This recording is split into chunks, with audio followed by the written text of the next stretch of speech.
We have seen inequalities represented on a number line. Consider the inequality x is greater than 2. We can represent this with a circle at 2 and an arrow extending to the right. Note this is a blank circle indicating that 2 itself is not included.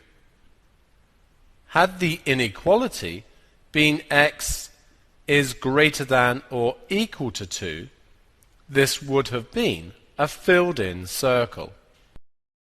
Note that the number line is separated into 3 regions just here.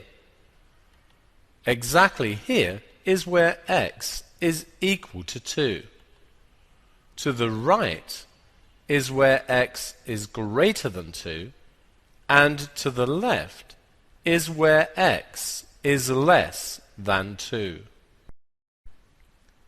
Inequalities can also be represented on a plane graph.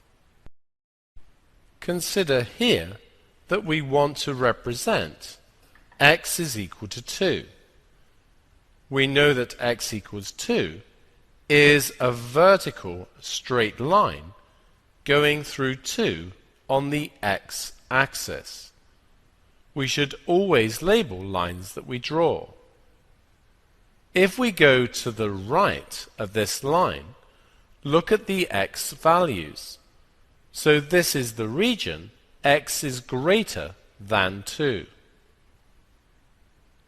If we look to the left, all of the x values are less than 2. So to the left of the line we have the region x is less than 2.